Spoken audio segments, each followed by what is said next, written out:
All right. Let's see. Hopefully this all worked. No, it did not work. What's going on here? Boom, boom, boom, boom, boom. Should be saying I'm stream. Aha! Wait. There we go. We are finally live, people. Hello, internet and all denizens of YouTube. Welcome to my second ever stream, which is going to be super awkward since this is my second stream in a row. But joining me is a dear friend that I am proud to call Nakama, Joy Boy Theory. Say hi, Joy Boy. Hey, how many people do we got in there? We got two, me included. I guess we're just gonna have to, pass the time that people will join. Look! The two special people, two people who, above all others. Oh, 4 people now. Oh shit! Dang. We're starting to blow. We doubled our viewers. Exponential growth. Yes. Oh man. For everyone that's here right now, Brago will be coming in just a little late. He is currently flying home, apparently. So whenever he gets here, he'll get here. But there will be, there will be no Brago D late puns in this stream, except for that one I just said. Everyone's gonna be saying that now as soon as they hear that. Shit, they're gonna rewind the video and be like, "Oh, Brago D late." Type into the chat. Brago D late, huh? Original, am I right? Yeah. Oh yeah. Oh man, but it's good to have you on, Brago. I mean, I'm really honored. Oh my goodness! Really. Did you just call me Brago? Oh shit! I fucked it up. I had Brago in the mind. Your dearest friend, someone you can call Nakama. Brago DH over here. Dude, I'm sorry I called you that, King of Lightning. I'm really sorry. I need to find out where you live and fight you. I am protected by transponder snail jammers. You'll never find me. That was funny. One Piece jokes. Aha! We're the best. Yeah. Oh yeah, what's up? It's going to be just a little late. I guess we could I guess whatever hot topics going on in One Piece we could talk about. And I did say we could talk about Katakuri.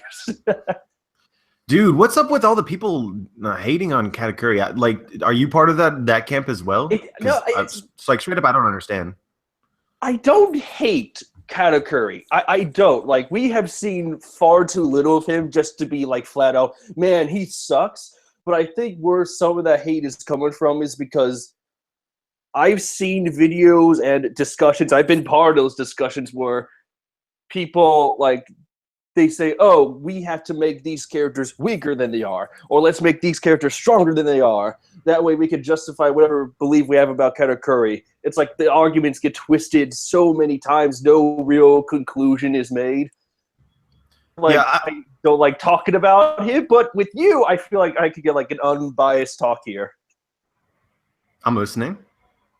Yeah, it's like just kind of.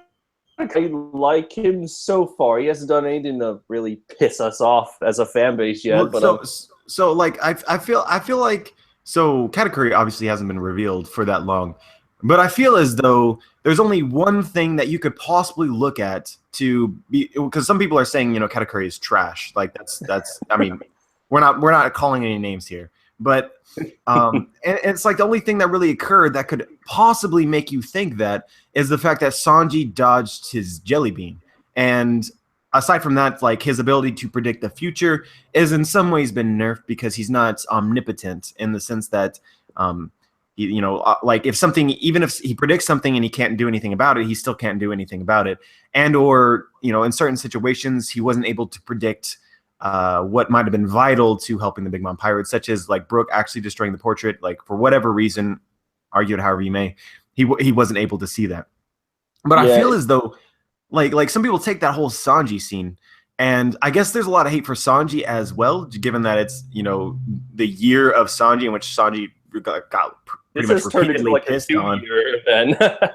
and so because people are starting to hate on Sanji, and Sanji was able to one-up Katakuri, then therefore they hate on Katakuri. But like what I see from my perspective is a dude who literally has everything going for him.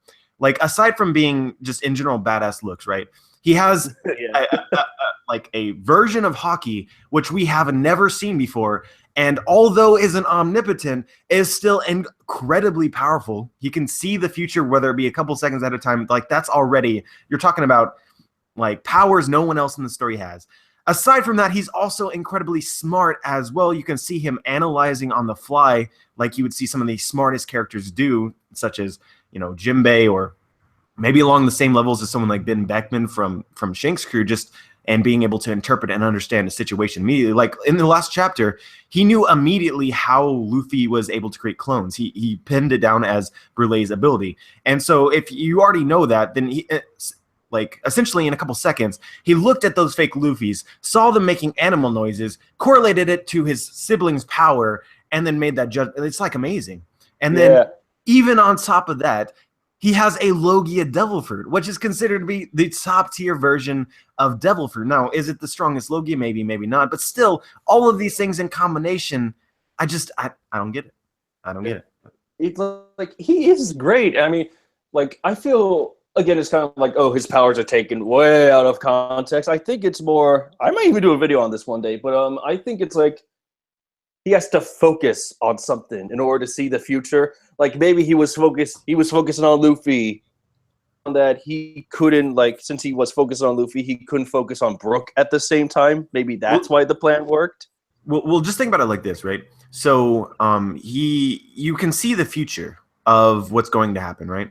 But imagine this. You're living in Katakuri's mind, and you can see everyone's future simultaneously. So not only can you see Luffy going and aiming and destroying the portrait, but you can see Big Mom's reaction to it. You can see Sanji going to save Pudding. You can see, you know, like what the various other clones are doing, what the people in the background are doing. That would be too much for pretty much anyone, right? And so it would make sense for him to only be able to use this ability when he's focused on someone in particular. And this is where it gets even more interesting, because Katakuri did not predict Luffy would go after the portrait until after Luffy himself revealed his presence. Like Big Mom was like, which one is the real you? And Luffy's like, I'm right here, right? And then after that, it's me. And then after that point in time, Katakuri was able to tell what Luffy was going to do next, which kind of suggests that, you know, like it wasn't first like, okay, like I can sense that the portrait is about to be destroyed. It's more of like, okay, I'm looking at Luffy. What is Luffy going to do? And then Luffy's going to destroy the portrait. I feel like it makes more sense that way. It makes, I just saw this analogy. Have you ever seen the Guy Ritchie Sherlock Holmes movie starring Robert Downey Jr.? No.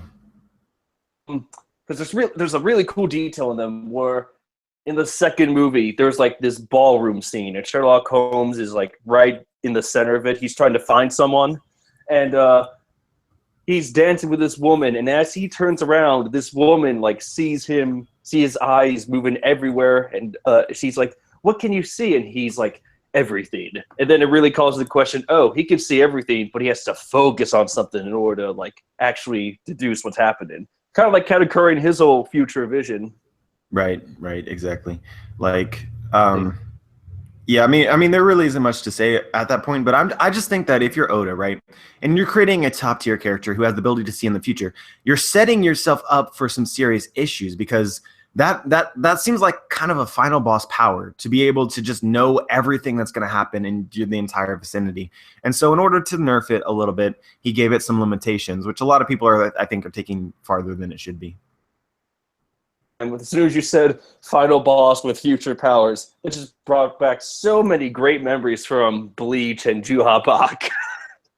You know, I never actually made it to the end of Bleach. I got to the Aizen fight.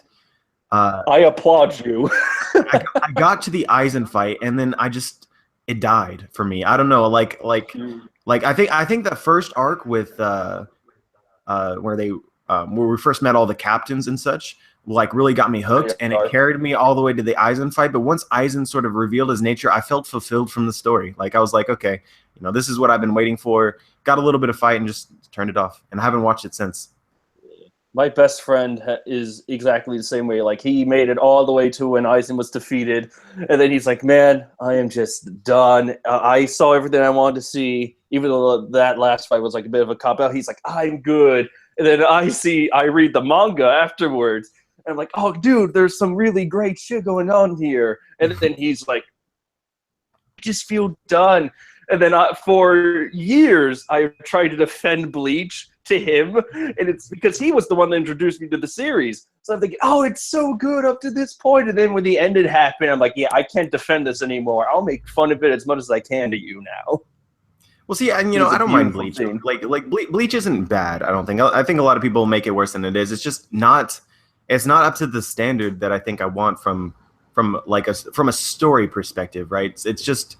I feel like it's kind of like Dragon Ball Super. I don't like Dragon Ball Super that much, and because it's essentially like the plot is so thin and the world is so ambiguous and full of plot holes, etc. Eventually I can't buy into the universe. That's why I like One Piece so much. Yeah. Funny you mention that. If you read the Dragon Ball Super manga, it's really good actually. Like it addresses many of the plot holes the show made. Like it actually made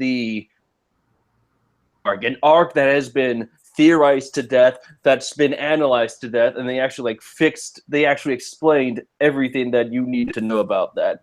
If anyone here is actually like a fan of Dragon Ball Super, please, you should definitely read the new manga version. It's actually pretty good.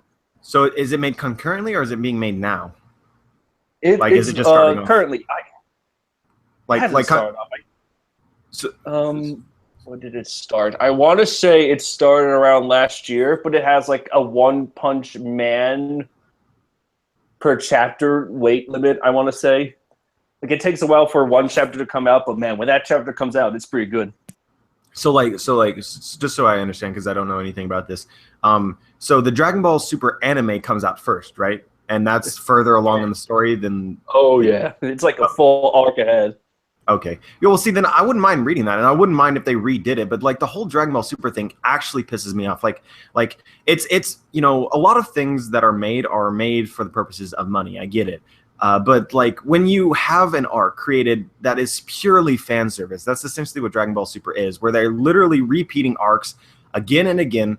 It like when they had the Future Trunks arc and Frieza was reintroduced in Dragon Ball, I was just done. I was like, do you have nothing more to add? I do not blame you. It reminds me a lot of like Star Wars, right? The latest Star Wars movie was essentially a recreation and different setting of the original Star Wars movie. Rogue One or The Force Awakens? The Force Awakens. I liked Rogue One a lot, but The Force Awakens. It's like I want new stories. Like it's cool that you're redoing something that I enjoyed in the past. I get it, but it doesn't have the same feel to it as it originally did when you're dealing with a character that has already essentially played its time in the story and left. And then on top of that, a lot of these fights, to me, they make no sense whatsoever. Like all of a sudden, characters that were initially scrubs have now unlocked a new power so that they can compete with godlike abilities, and it blows my fucking mind, honestly. Like, hello, Android 17. Yeah, I haven't even watched that far. I know you don't watch the show. Yeah, like I have a feeling that everyone here knows about the whole Android 17 conspiracy. Oh Lord. In its defense, though, in its very slight defense, I do like the new arc because it is brand new and it has risk involved. Like, I'm staying on board just for that. I know it's gotten like ridiculous, but I still enjoy it, kind of. I mean, if a hype train starts building around it and like a lot of people start talking about it, like, oh, Dragon Ball Super is a lot better than it was, like all of this other stuff is just sort of leading to the good things, I'll check it out again. But just the projection that I get, a bunch of repeat stories, jokes that aren't funny, at times very poor animation. The fight scenes are a bit lackluster, powers that don't make sense. I have no interest. It used to be more like Samurai Jack Season 5. It needs to be more like that. Please, for the love of God. That's funny. Oh, man. I will definitely make a stream about Samurai Jack in the future. When it ends, I'm going to get all the fans. By all the fans, I mean Pirate King Bucky involved so much. You're going to be king of the Samurai Jack people on YouTube? Yes. Oh, my God. Oh, but... Man, this took a turn. We went from One Piece to Star Wars to Dragon Ball Super to fucking Bleach and then back to Dragon Ball. Hey man, we don't operate based on rules. No. What are these rules? We're pirates. We're perfect for this One Piece stream. We just go where the wind takes us. Yeah. We're little wallflowers. I'll never say that again. Sorry. But yeah, let's recorded. I'm going to use that all my future theories now. Just somewhere that soundbite is going to come in. No, don't do it. I'm sorry. Please, God. But let's go back. Let's go back to One Piece. So like, shit's getting pretty heavy. What are your predictions? Like, do you have any thoughts about like what's going on right now aside from Katakuri? Like anything like Big Mom's powers, the portrait, and all that stuff? Like I've obviously shared my thoughts a lot, but I don't think you have. I'm curious to know, as well as just like matchups and stuff like that. Yeah, I wanted to go back to the reviews and possible theories. It's a work in progress because of school's a horrible thing to be in. But are you talking just like, oh, what's going to happen next chapter? What's going to happen in the overall? Just your thoughts in general. I mean, anything that floats into your brain that you've been thinking about or maybe contemplated. And I don't know, man. I can't read your mind. Don't make me do your work for you. Please do. Give me all the subscribers for me. But in terms of what's going to happen, we know that the portrait's been smashed by Brook in the greatest disguise known to mankind.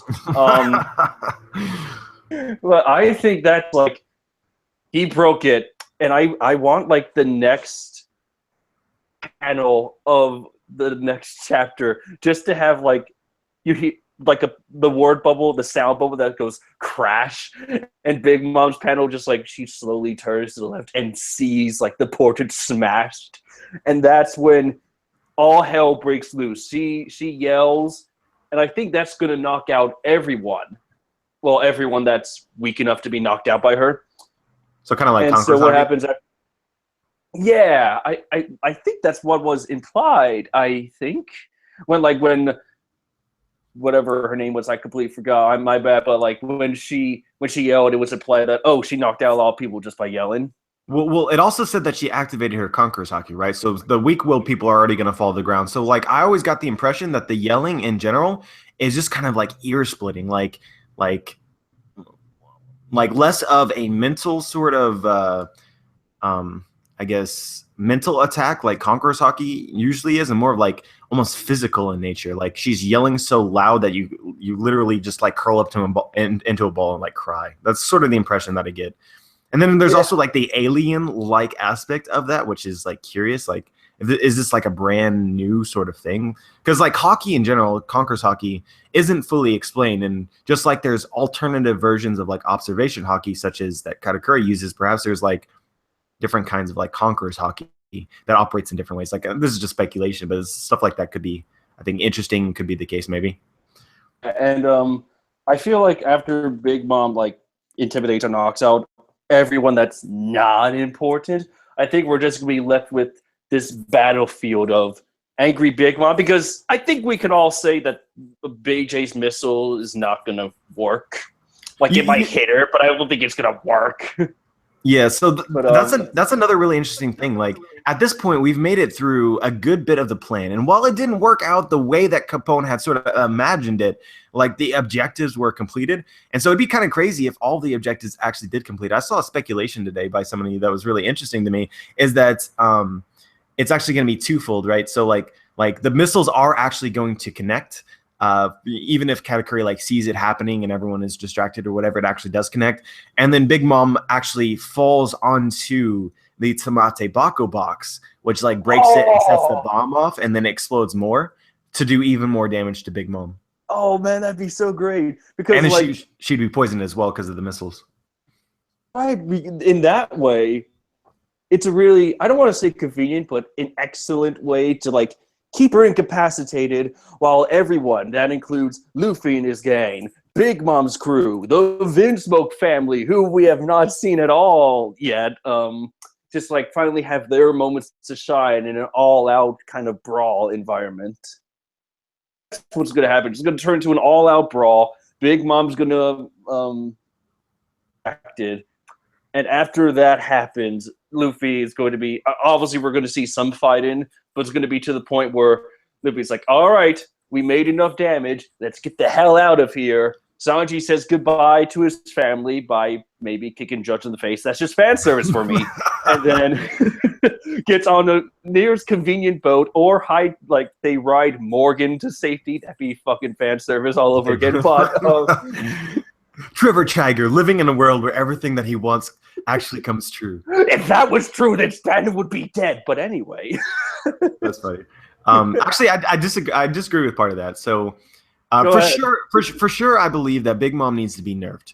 I think it's safe to assume at this point, with Big Mom being a Yonko, Luffy also fought with what we can presume is the majority of his max power, and it was equal to, perhaps even slightly less than, the abilities of a Sweet Commander, the weakest Sweet Commander. So it seems like Luffy shouldn't be anywhere near the level of Big Mom, and that should be all true for all of her children, such as Katakuri, as well as everyone else there. The Vinsmoke, I think, are portrayed to be on the same level as Sanji, so therefore less than Luffy, depending on how strong like Ichiji or Judge is. But still, I would view them on the level of Sanji. And then you look at the Underworld Brokers; they're all extremely fearful of Big Mom. So like, if you do have an all-out brawl, you have to take Big Mom out of the equation if you're Oda.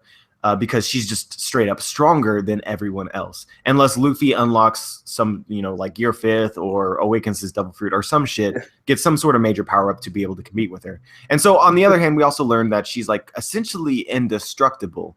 And that this power is somehow broken by the destruction of the portrait. Like not like indestructible in the sense of, like, she literally can't take any damage, which is pretty... Yeah, I thought you meant the whole, like, it's broken because it's a broken power. Oh, yeah, it's broken as well.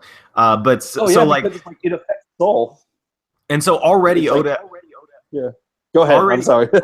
Yeah, Oda has already nerfed Big Mom. If this is true and the portrait in some way grants her invulnerability, by Brook destroying it, she no longer has that protection. She can be damaged. We don't know how long that lasts. It could be for a couple seconds. It could be until the portrait is, like, restored in some way. We don't know.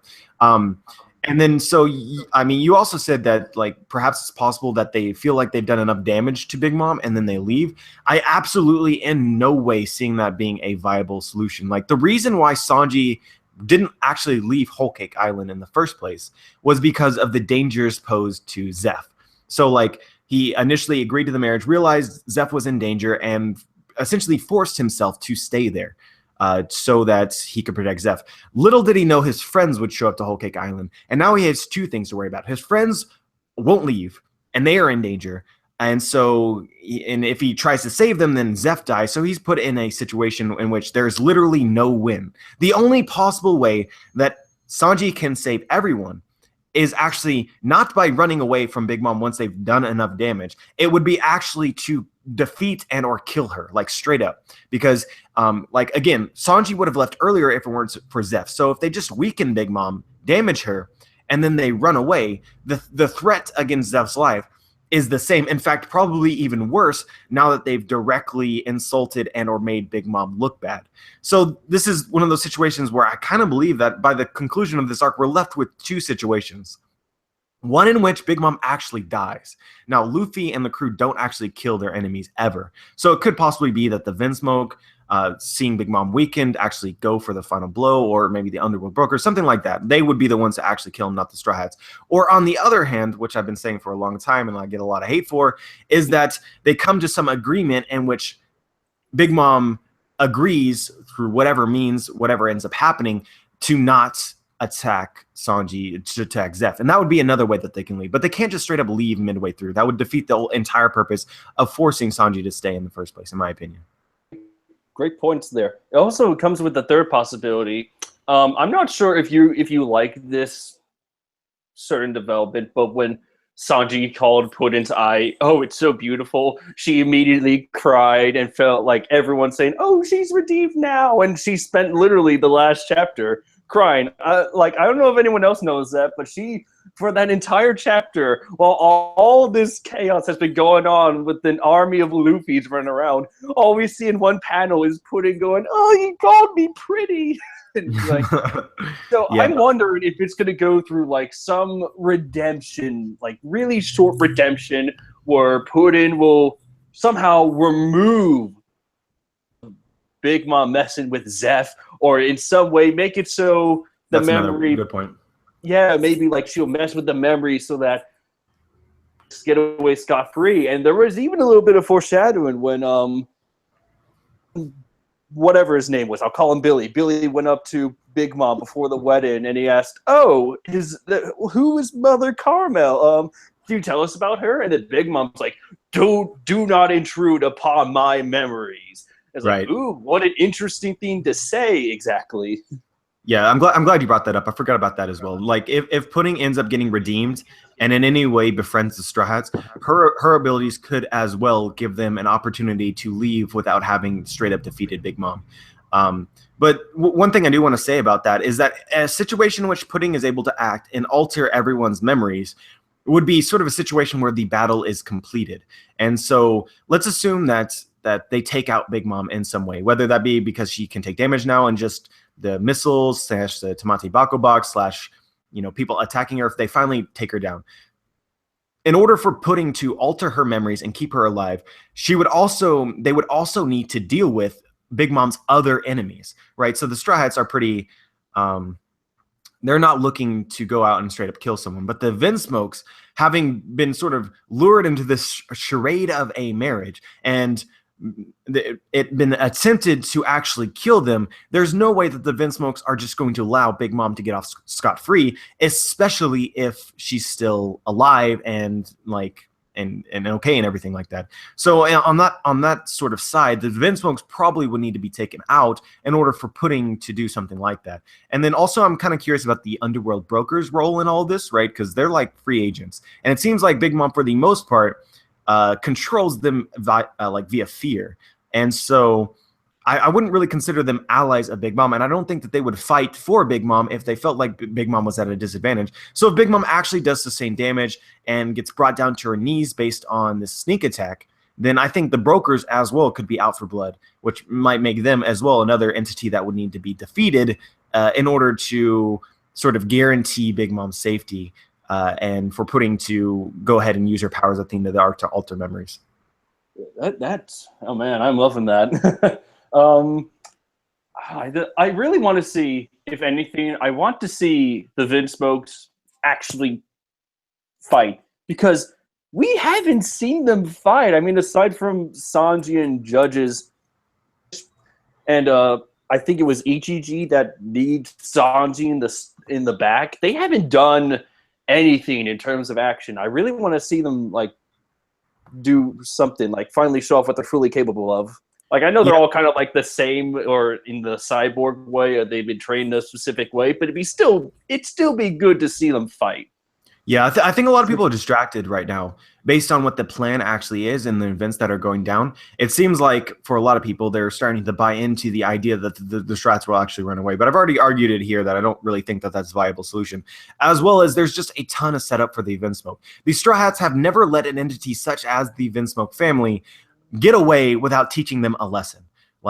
Their dreams are to conquer the North Blue. They are cruel. They are manipulative. They also have a huge history and beef with Sanji, which absolutely must be resolved by the end of the Whole Cake Island arc. So a lot of people don't see a lot of chapters left in Whole Cake Island, and then maybe this will all be condensed in a way, or I'm not gonna say Oda would rush through it, but the pace will be pretty high. But I definitely think in Whole Cake Island we will see the Vinsmoke fight someone.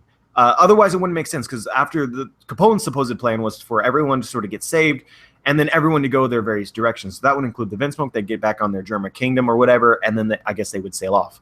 But there's just too much that Oda has devoted time to in order to just sort of blow it all off and have the Vinsmokes leave and then go conquer the North Blue. It doesn't make sense, straight up. Right. That's a pretty good. Is there anything else about Whole Cake Island you want to talk about? Because I think I got a message from Brago. He's coming soon-ish. But, is there anything interesting about Whole Cake Island you wanted to talk about? Well, sure. I mean, I can talk all day, but so ready for the longest stream of our lives. Yeah. I mean, people get on me, right, for oh my gosh, this guy's talking about Whole Cake Island again, and it's twofold. Number one, I love Whole Cake Island. There's there's so much ambiguity in what's happening, which is kind of unique, like it's not usually this way, I should say. Like in Dressrosa, it was pretty like cut and dry, right? Like they would try their various plans to like destroy the factory and then sort of go after Doflamingo and try and take him out. And then when Doflamingo went up into his castle, it's like, okay, now we're going to spend time sort of racing up until we get to Doflamingo. Like it was like all cut and dry. But with Whole Cake Island, especially now, there's so many different directions the story can go. There's so much setup for various things. There's so much within the plot that is currently not fleshed out. I love it. But the other aspect of this as well is that being in Whole Cake Island, right? We have now to speculate about the mysteries within Whole Cake Island, rather than like the One Piece or the Void Century or Blackbeard's powers, etc. You literally have years upon years to compile your thoughts for that and make share them or whatever. But anyway, what I wanted to talk about was Big Mom's children, and so a lot of people are thinking like, is it possible for Big Mom's children themselves to turn on Big Mom? Because we're getting a succession of them here. Ooh. From Lola in the past, right? Then Chiffon, her sister. Praline also went against Big Mom. Brûlée, regardless of whether it was her own intention or not, has now betrayed Big Mom. And we also got a line a little bit ago about Big Mom sort of not, like, basically saying that Pudding needed to hide her eye. And another line in the last chapter where she told Katakuri to stand down and not overstep his boundaries. She killed her son in Moscato, regardless of whether that was her intention or not. That happened. And then she killed her own subordinates as well in the last chapter, again, while she was in a rage. But it's ambiguous whether that was her intention or not. So it leads you to wonder, is more going to come of this? And also her children, like Opera as well, are fearful for their life if they fail Big Mom. And I forgot exactly what it was. I should probably look at this, but someone interpreted Montdore's line from the last chapter to essentially imply that Opera ran away. Like he straight up left Whole Cake Island for fear. And so it would be really interesting turn of events if Big Mom essentially was abandoned by her family because of the way that they've been treated. I also forgot to bring up an excellent point. Yeah, that it's brilliant because on a larger sense, Big Mom's dream has been to make a unified family, one of every race, join her side. But the thing is, it's not a true unification. It's all through marriage, through manipulation, power leverages. We're seeing that right now with Sanji and Puddin. It's all just for higher level for Big Mom. Yeah, I've argued for Big Mom for a long time. Down than just by what better way for her giant failure to be completed than with a giant betrayal of her so-called unified family? Yeah, that'd be great. Yeah, I've argued it for a long time, but I see it like this. If Big Mom's dreams are true, and she really cares about all the various races and creating a place where those races can safely live free of all the negative things that society comes with, then I do not believe that Big Mom is being set up to be a final antagonist like a Yonko should be. It's unnatural. Oda has never done anything like that. If you go through the line of villains, they're all very clearly bad. Even if later on he redeems them slightly and justifies what they may have done, such as in the case of Arlong or Crocodile or whoever, at the end of the day, during the actual arcs in which they debuted, there was absolutely no reason to believe them to be not worthy of taking out. Big Mom is the exception. Given that she's created a place that is free of all these things, it makes you wonder what Oda is going to do. And so I've always argued that if this is in fact true, Big Mom may have a giant plot twist coming, and however it may work out, she's not somebody that Luffy is ultimately going to take out and going to be more along the lines of Whitebeard. However, after the last couple chapters, with sort of the reveal that Big Mom had distaste for Pudding's eye, it's really the first setup that we've had during the entire Whole Cake Island arc, that her dreams may not be everything that they seem. And so if it is, I mean, you could have made this argument before, but now that you actually have something to back it behind it, another way to argue what Big Mom is doing in Whole Cake Island is essentially using these races. She understands that they have no place to go, that they are in constant danger from the world's government or slavers, and just in general are treated like piss by humans who and look at them as not humans but rather variants of creatures. And so, she sees this and she creates this illusion. She essentially lies. She manipulates them to believe that she has their best interest in mind. But instead of that being her main goal, she instead takes their lifespan, taxes their lifespan, which increases their own power, and then sort of uses them as means to make herself more powerful and get her closer to becoming the pirate queen, which is something you can legitimately argue at this point in time. And if that were to be the case, then if her family ever became aware of that, given that it's pretty clear at this point in time that she's led them to believe that her dreams are true, specifically Peckham's 100% buys it, then it could create a twist of events on how they perceive their own mother. By the way, little distraction, but someone has joined the hangout. Hey, what's poppin'? Hey guys. You missed nothing. What? I've been monologuing here for like 30 minutes. You missed nothing. No, dude, you were going for it. I just gossip about you for like the past hour. Oh, Don't worry though, no Brago delay puns have been made, except for that one and one I made earlier. You're good. What are you guys discussing? Big Mom becoming the pirate queen?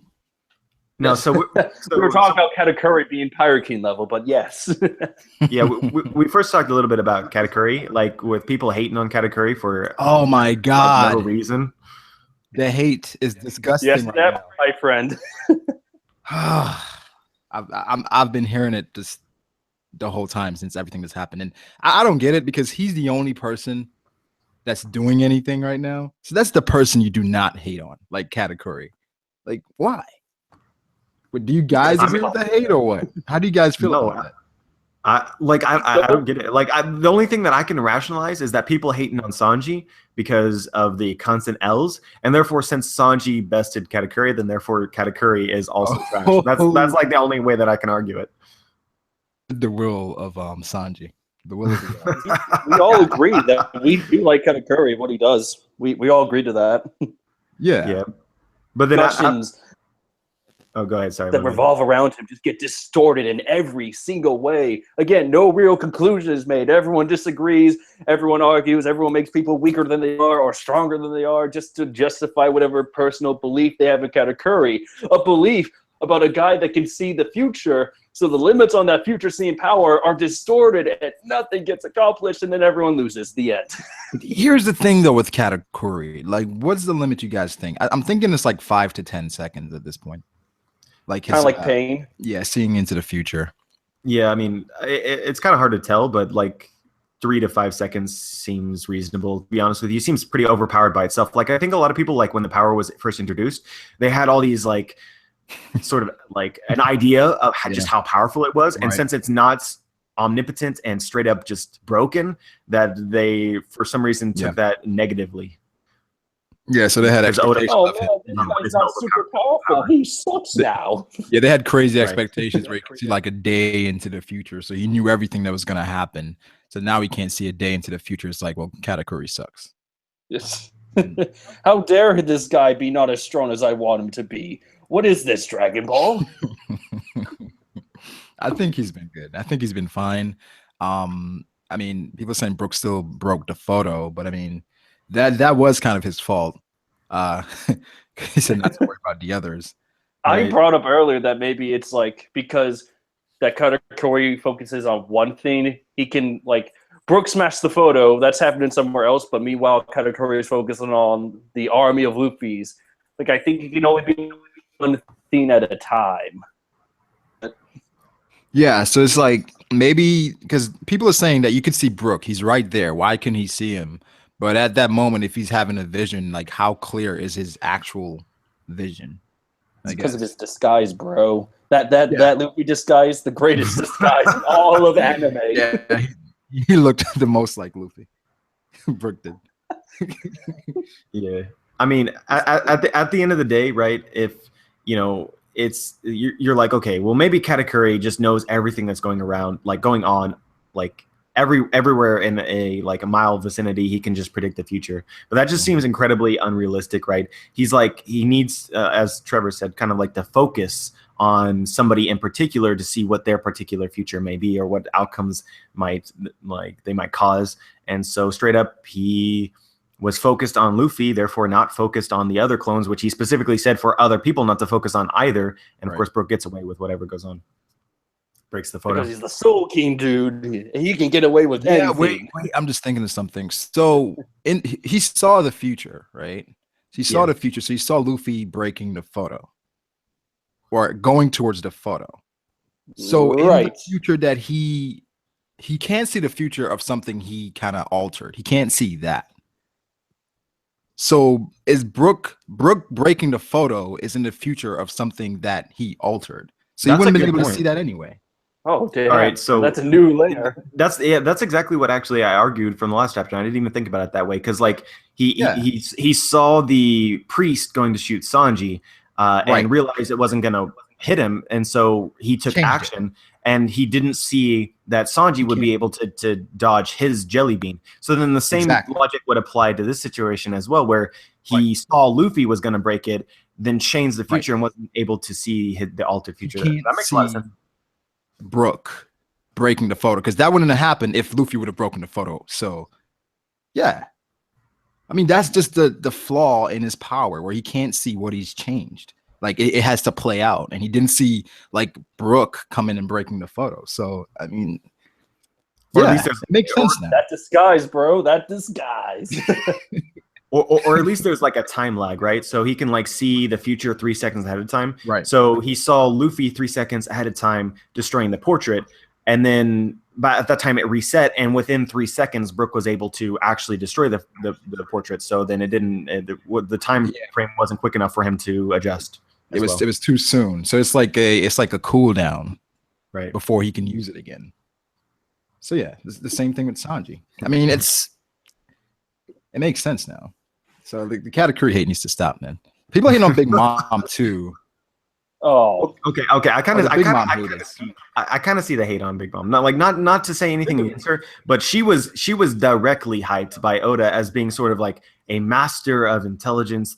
That's like a master manipulator that you can't really catch her off guard, and she has been essentially useless during this entire tea party. One thing though that I will argue was I made a theory sometime in the past where a barrel actually saw Luffy, Jinbei, and Nami escape from the prison, and a barrel homie or whatever, and so that information should have gotten back to Big Mom, I feel like, as well as the rumors in general that they escaped, and I pretty sure she would be able to interpret truth from false.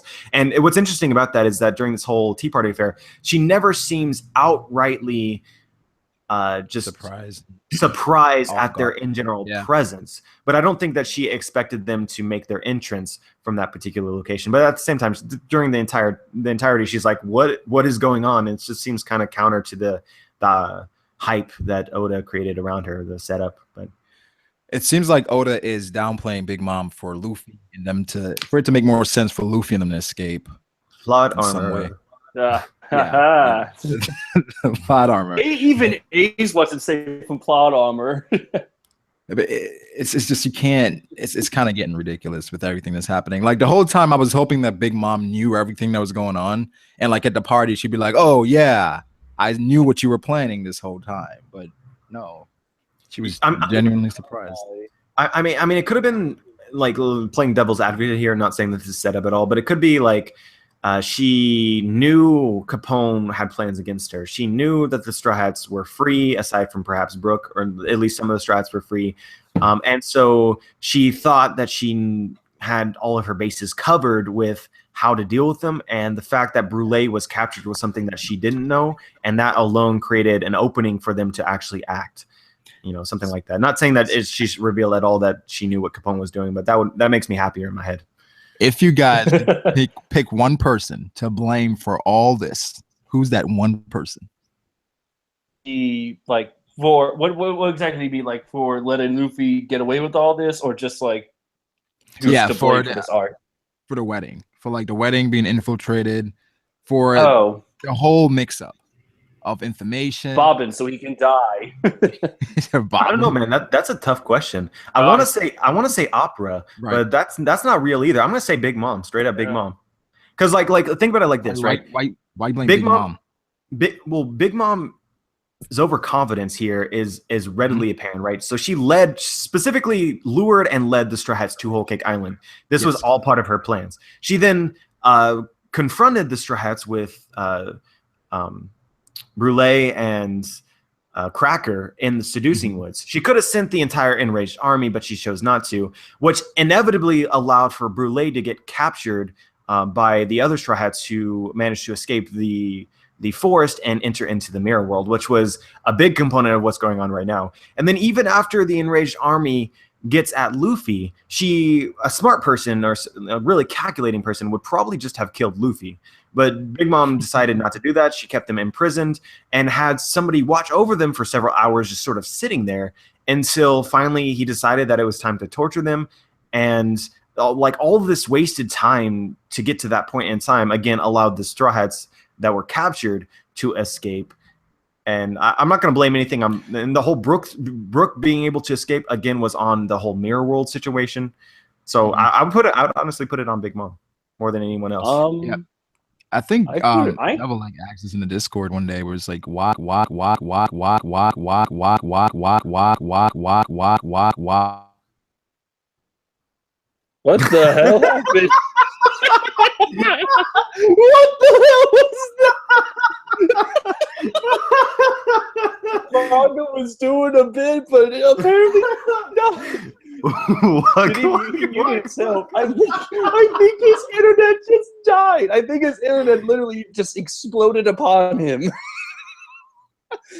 Oh my god. Brago, are you with us? I see you unmuting yourself. His programming malfunctioned. Control Alt Delete. Brago.exe has encountered a problem. Do you want to close?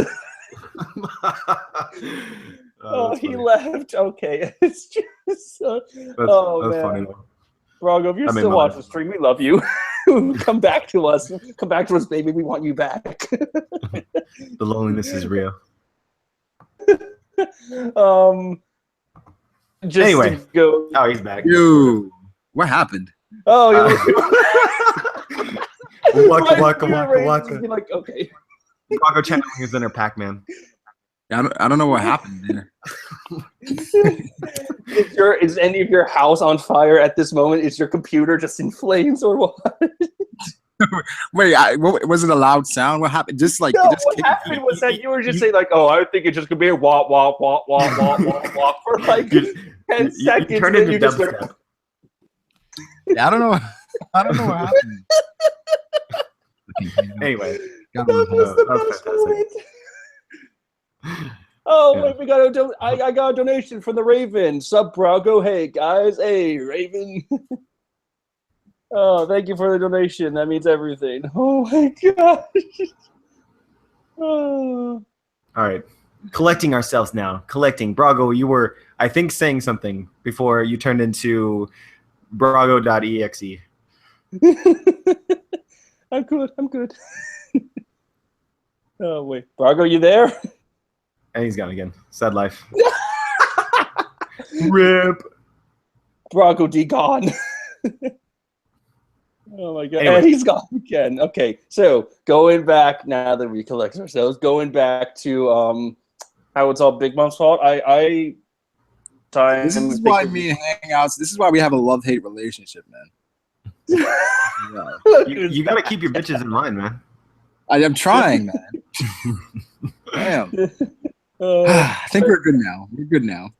But anyway, as recapping here, I think it is all Big Mom's fault that everything has screwed up in her face. Because when you think about it, anytime that one of her minions could have fixed it, there was like some third party that got in the way. Like when Bobbins got kicked, he got back up. It's like, ooh, I'm gonna tell Big Mom, but he was shot by Beiji. And then when Opera was like, I have everyone prisoner, but no, he was then stopped by Jinbei. And then with Puddin, she's like, I'm gonna put a bullet right between his eyes. And then Sanji was like, you're beautiful. She's like, oh, my love. So yeah, everything is basically a Big Mom. Her overconfidence is her weakness. The thing is, though, she planned for like if Pudding couldn't complete the mission, she planned for the priest to do it, and she still had Katakuri. She at least had contingency plans there, right? Yeah, I also thought that was really interesting as well. It's almost as though she expected that the priest would miss, or Pudding would miss, and or not be able to go through with the plans. And as well as she was very quick to act when it was apparent that Pudding wasn't going to do what she thought it would do, which again sort of suggests an understanding of Pudding that maybe we didn't know that she had. Exactly. Do you think this has happened before? Like, I mean, I doubt it's happened before, but I think if you've been around someone for long enough, that you become aware of sort of maybe their mental weaknesses in a way, or maybe she could overhear what was being said, or in some way had the impression that, you know, like when you know someone, it's different than if you don't know someone. And so like for us, we don't really think that anything Pudding was doing was in any way indicating that she may have been like Sanji in any way. But like from Big Mom's perspective, Pudding may have been treating him differently than what she had thought that was going to happen. And so perhaps maybe was slowly coming to the conclusion that perhaps Pudding would get cold feet. Like, I mean, I don't know if that's arguable or not, but it's possible. Yeah, she had a plan there for it is. So, I know people have been saying that Pudding probably has already awakened her eye, but she hasn't told Big Mom yet. You know, this is one of those things that I don't think that you can be certain of either direction. But as far as like a story, it makes a lot of sense to me for that to be the case. Right. I mean, we've already been introduced to sort of the disconnect between Big Mom and Pudding on several occasions. And I think that for Pudding to withhold something from Big Mom makes sense to me. And then also just there's reasons, interesting ways in which you can speculate Pudding potentially has used her awakened eye, or even if it's not fully awakened, maybe it's partially awakened, which would create interesting scenarios. Like one that I made that I thought was really interesting is I personally believe that Pudding actually did like Lola, and that they were actually was her favorite sister. So when you go back to the flashback with Pudding and Lola, it gives the impression that they care. And so when Pudding goes to the balcony scene, the infamous balcony scene or whatever, before that event actually occurs, her servant or whatever basically tells her that the Straw Hats had Lola's Vivre card. And so if you're Pudding, you're kind of wondering, okay, how did the Straw Hats obtain said Vivre card? And it could be that they hurt Lola and stole it. Perhaps even killed Lola and stole it, or in some way the sister that you care about is actually harmed. So then she goes onto the balcony and she has like a bunch of contemplating lines, essentially like thinking about how Big Mom has control over her life, how Lola decided to leave and live freely, etc. And the very next thing that she does after that is she goes to the Straw Hats. And we're not led to believe that this was based on any particular order that Big Mom gave her. Opera certainly didn't expect her to come. And so it kind of gives you the impression that the two scenes are related. Like she learns that Lola, that the Straw Hats have Lola Vivre card. She doesn't know why. She doesn't know what happened to Lola. And then she goes and talks to the Straw Hats. Maybe she was trying to uncover some information about Lola. And so then that's when you get into sort of the speculated third eye powers, such as, I mean, there's a lot of lore about the third eye, but a lot of it is like seeing things that other people can't see. Whether that be ghosts or the future or the truth, perhaps, like being able to understand the truth. Those are all, it can go in a lot of different ways. But then perhaps in some way or another, she was able to obtain what the information that she wanted about Lola, which would add sort of justification for this later scene where she's unable to kill Sanji. Give it just another reason why she got cold feet. If she understands what the relationship, Lola's relationship with the Straw Hats actually is. Another aspect of that, people took that as perhaps she actually just altered their memories. And what we saw was actually their butchered memories. And then another thing that's interesting about that as well is she's shown leaving and crying. And that didn't make sense. It was like I'm telling you all these evil things, blah blah blah, and then I'm leaving and crying. So if she perhaps even altered their memories in that situation, then after she was done altering them, she would leave, but she was still crying from what actually happened, different from how she like if that makes sense. Sorry, I lost my train of thought here. But it's like she has a big mouth. I think that's been one of her weaknesses too, when you think about it, because she took down Reiju, and then she tied her up, and then it's like, okay, cool. All she has to do is get rid of her memories and just walk out of the room, and everything's fandy. But no, she freeze, and then told Reiju her like entire evil plan in a situation where she knows that Sanji is willing to do anything to see her. That won't backfire in any way. No. Yeah, that was a typical evil thing to do. Just tell your whole plan, because she had a way to erase it. So I guess she was just really overconfident. Bond villains do that, and look where they ended up. Just fucking did. I really hope that scene is explained. Like for me, that one and a couple other ones, just it doesn't feel right yet.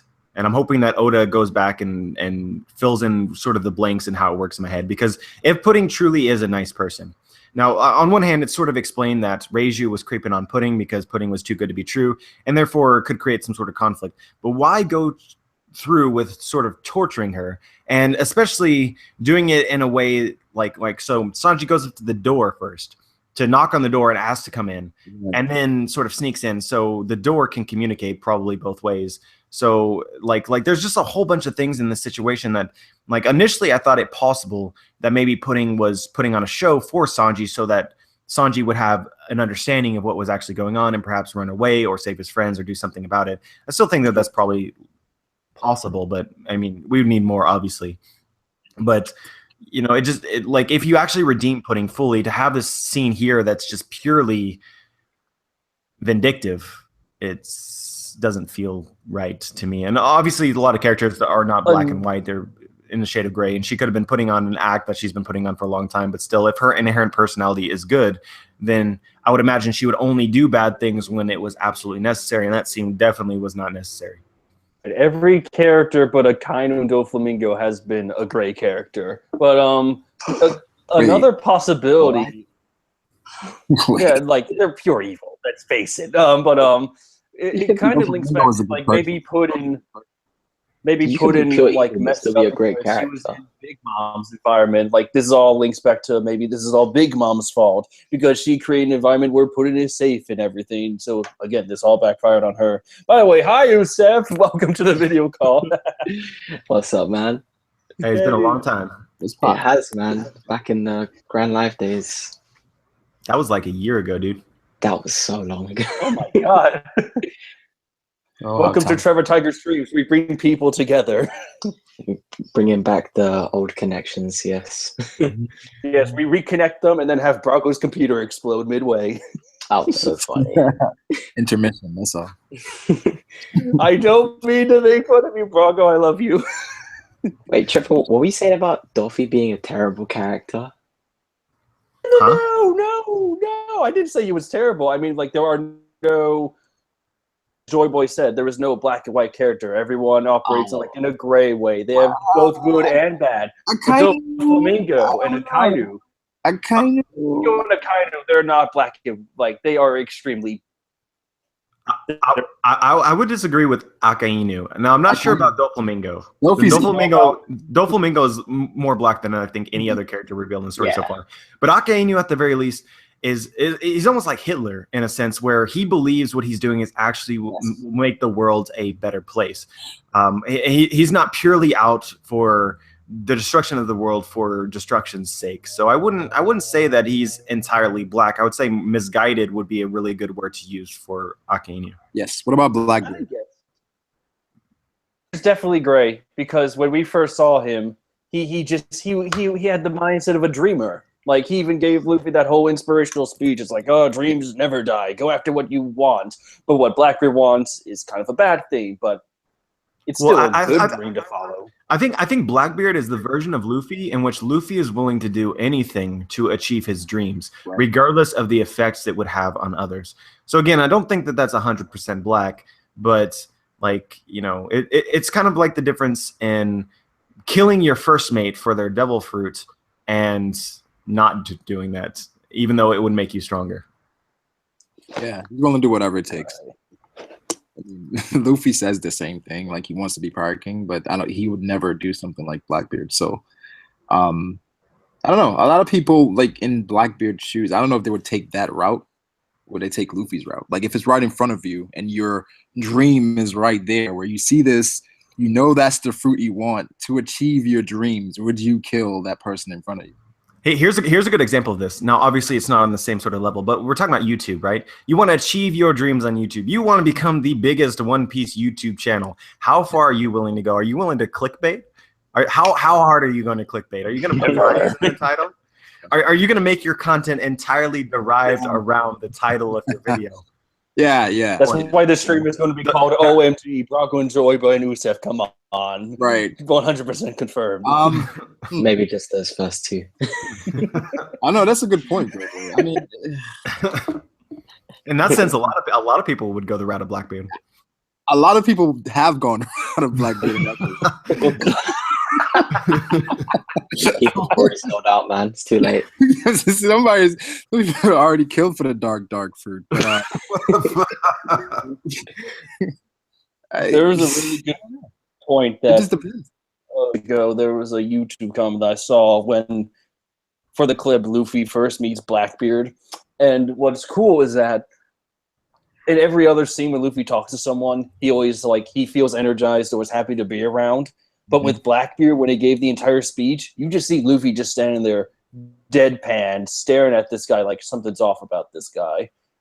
I think Luffy feel great comparison. His energy was off. It's like he was saying these things, and it's like Luffy believed it, but it was just like, what is it about you?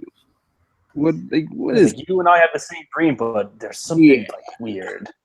Yeah, you can kind of tell sometimes with people where it's like they're saying things, and you're like, okay, I get it. And I see you saying it, but I don't know about you. I think Luffy was giving him that look. Yeah, and then one Luffy could be sensing on Team Big Mom. Damn it. Yeah, I mean, for me, I think Blackbeard. The only thing I kind of questioned Blackbeard on, well, he did this wrong, was the Thatch thing. That's the only thing where I'm like, Blackbeard shouldn't have done that. Yeah. What about Ace? Ace came to him. Yeah. True. Fair enough. Yes, But then again, that was all derived off of his actions it was that you don't derived think from are the Thatch justifiable. thing, but I mean, once he did the Thatch thing, it's like he has to protect himself. Like Ace was told not to go after Blackbeard. So even Ace being killed, or being captured, I don't blame Blackbeard at all. But I feel like Ace, regardless, he had to do it because then it would have been Luffy. So, but it's like, and what about I don't blame Blackbeard. Blackbeard also came at Luffy unprovoked as well. Go ahead. Right. Could you also justify Blackbeard breaking out all those level 6 prisoners out though? Oh yeah, I can justify that. Yeah. They covered it up. Yeah, I mean, you certainly you have prisoners, right? But there's prisoners there that aren't that bad. Look at someone like Ivankov. So. And Buggy. And Buggy, exactly. So, I mean, literally, he just came in there and took some of their prisoners that they collected and joined. I mean, I don't see anything wrong with that. It's your fault for not defending them better. As Drake said, Marines also need to change. It's like Blackbeard is just exposing them. Luffy's doing that too. Like every new arc, there's always like some fact that comes out that makes the government be look more sinister than they really are. You know who also has a better reputation than he should have? And a lot of people don't even talk about it. Sengoku. Oh my god. Then he should have? Because right now when you think of Sengoku, you kind of put him in the same bracket as like Garp. Oh, it's like he's like a hero. Like he's this but he has so many negative things around like his reign and his tenure. I'm like, why doesn't anyone attack Sengoku for his? Yeah.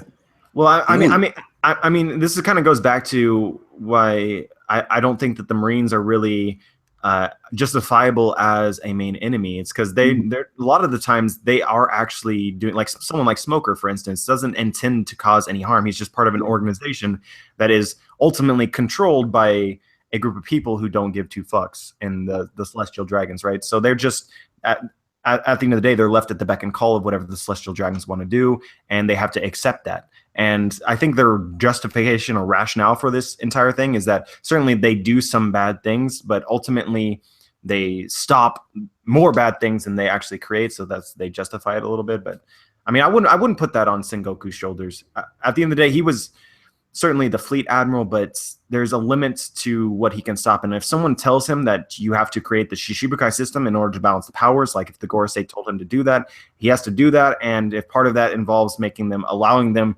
to have free reign and have no consequences for their actions, then there's nothing that he can do about that other than straight up rebel against an organization that he believes in. It also brings up a good point, because if you do what you like, if you're a Marine and you do what you feel like is the right thing, then in that system you will burn for it. We saw with that Marine during the Marine Ford, like he's like, I have a family, I need to do what's right, and then Akainu killed him. Then Fujitora apologized to Dressrosa, and then Akainu got mad at him for that. It's like, how dare you be a person? You're supposed to be a Marine, not a human. I don't think you want to say that to somebody like Akainu. You gotta know the person. You have the balls to do so, but still. Right. Unless you're Shanks, you're not doing that, all right? Don't feel like I do that. But what about O'Hara? It was a controlled population movement. No, I'm not going to defend that. That was just pure evil. So it's just like with the poneglyphs and being able to interpret them, the world government clearly does not want that information known or spread or anything of that nature. And they've purposely brainwashed the majority of the people of the world to believe their version of events, which is that, I mean, those who do know anything at all seem to know that the reason that it's being done is because the ancient weapons can be potentially uncovered and the world would be destroyed. Of course, I don't think that's the truth. But if that's what you believe and you take out O'Hara, then you can't be blamed for believing in your cause. The only person that is actually to blame is whoever knows the exact reason why the history needs to be hidden and destroyed, and people who can't learn about it, which would probably be like a Celestial Dragons or Gorosei or someone along that line. You don't think Sengoku knows? You know what's interesting about Sengoku is he did know something about the D in his conversation with Law at the end of Dressrosa, but does he know why the history? I would think someone like maybe. Yeah. I don't know. He was warned as like why it's a threat, but I don't think he got the full story. Possibly. Kind of, in a way. Like, he was just told, this is what happened in the past. We're not going to give you all the details. Here's the general gist. Now do your job or whatever. Something like that, since he's Fleet Admiral. Well, we also know the family of D was talked about by Celestial Dragons as well, because they're noted as, the enemies of God. So the D's are notorious, and it could be that Sengoku knows of them through sort of that vantage. That's why Garp is so odd here. That's why his whole existence just doesn't make sense. And Jaguar D Saul as well. It's like, Saul. Looks like it's fun. Yeah, like what? He makes child abuse look like it's a good thing. When he trained Ace and Luffy, he makes it look like it's a good thing. Yeah, it's really curious. I agree with you. Like, you would expect that if the D's were enemies of the Celestial Dragons historically and presently, then they would just take them out. But rather than do that, it seems like they're trying to use them, I guess, or use those who want to join their. It's confusing for sure. It's kind of like maybe it's their word against, like, it's the D's word against theirs. It's kind of like when Roger's crew, they knew the history of the world, but they can't really go like really public because it's like a bunch of pirates' words against a government's words. Like, it's kind of hard to just believe just one person says one thing and then they have to believe against it because, the government says this otherwise. They're the real reason we're here, blah, blah, blah. Right. Well, I mean, I think that goes back to Luffy's greatest power as per Mihawk, being able to make friends. And so beyond just knowing the history, like Whitebeard himself says that once the One Piece is found, it's going to cause a great war. You actually have to be able to do something about it as well. You have to be able to act upon the information that you learn in order to, in a way, like make it useful. And so certainly if you tell people about it, then you just put them in danger because now they know. And so the world government might go out of their way to kill these people or do harm to them or whatever. You just need to go straight to the source and take them out. And so that's probably why more than anything, Roger didn't take on the world government or tell anyone about it, is because he understood that there was nothing to be gained from it immediately unless he had the power to do something. And of course he was sick, as well as probably, unlike Luffy, probably didn't have the ability to make allies quite like he did, most likely. Right. Is there anything else you guys want to just bring about that? Because I'm thinking if we could move on to the next topic of discussion, unless you guys want to say any other words right now. No, I'm good. Oh, we're good. We can move on. Yeah, that's cool. All right. So one of the more, I feel like this would be a fun thing to talk about. CP0, where we know it's like they're the enforcers. They're like the strike team for the Celestial Dragons, like Rose, whatever. And we know that, of course, there's going to be some new faces. And we have old faces like Rablucci, and that won't be named on here for the sake of my blood pressure. And possibly Kaku. I think Kaku's in it, right? In CP0? Am I right? It's my memory file. It's not revealed. It's not revealed, but it's possible. Okay, then never mind. We'll assume that he's not in there. But I thought we saw, you guys think- we heard his, we saw something in the chapter with the Rob Lucci when he was first revealed. That was spawned. Was this? It was something else. I swear it was something else. Okay. I don't remember anything. But do you guys think that we'll see any other familiar faces in CP0, and let's just talk about CP0 in general, because I don't think really a lot of people talk about them, even though we don't know much, so there is a lot to talk about. I hope to God not. Familiar faces, yes. I think Captain Kuro is part of CP0. Kuro. Oh, that's cool. Wait, really? But yeah, I don't know. CP0 is made out to be one of the top tier forces in the One Piece world, akin to the admirals and Yonko in terms of sort of their influence and power. Yeah. And so for them to be comprised of multiple members, which we've already faced and defeated, and I personally subscribe to the philosophy that we're not going to fight the same enemy in two separate arcs. That usually the way it goes is that Luffy defeats whoever it is, and then in some way changes their perspective and makes them an ally in the future. And so it literally just takes away a strong opponent that I think could be interesting and design-wise or powers-wise or something like that. I want as many members of CP0 as possible that we're gonna fight at some point in the future to be new and interesting. That's my perspective. It begs the question if any old members of CP9 are involved with CP0, because in my personal belief, I think Spandam are on they're working on the same team now. How did that even happen? And I'm thinking in some way or form, maybe some old CP9 members were killed or just removed from the team as a show of force. You better work for us right now or else, blah, blah, blah. I think in that perspective. But I wonder if there are any other familiar faces aside from Rob Lucci and Spandam, because I know we're going to see some new ones, but I wonder if there's any old names that we're going to see there. Definitely Kaku. I think Rob Lucci Kaku, definitely. I don't think I could see Kaku coming in. I don't think Jabra. I don't think Jabra at all. But Rob Kaku. See, I think we're going to get a new swordsman. Yeah, a new swordsman. Yeah, not Kaku. A new swordsman. Kaku was impressive, though. Kaku was impressive. He pushed Zoro to the limit. He made a giraffe be able to have combat skills. You don't see that every day. That was a dangerous giraffe, man. I mean, all I'm saying about these new members of CP0 is I think they're going to have their own special type of haki, similarly to Katakuri and debatably Sanji and Zoro. Because I believe that Diablo Jamba is a type of special Conqueror's haki, and Ashura is a special type of observation haki, which is kind of like illusions using the brain or something. Oh, that's interesting. Because I don't mind new characters, but I wish we could flesh out the characters we already have first before we get more new characters. We might have to get those new characters to flesh out the old ones because they're in a new situation. So we gotta see them interact with other people. Yeah, I don't mind you can CP0. But I mean, I also want to know like the true power of CP0.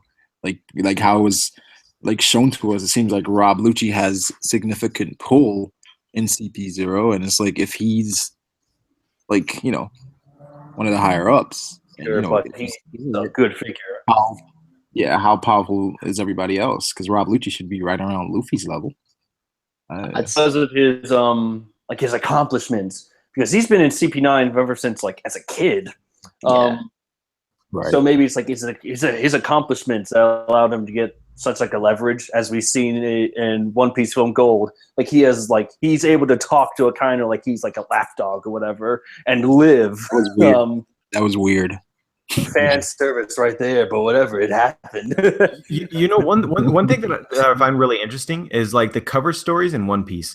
The vast majority of them set up the reintroduction of a character, and it's the case with the Lucci cover story as well. But usually we get a very clear jump from one point to another. Like for instance, with Hachi, he made his little takoyaki stand or whatever, and then next time we see him in the story, there he is with the takoyaki stand. Same thing with Buggy. Same thing like leading up to Ace versus Blackbeard, Crocodile stuck in Impel Down, etc. But with Lucci, he doesn't really. We have no explanation for how he jumped from on the run after having essentially failed the government and been hunted down to now a member of CP0, which I think is really interesting.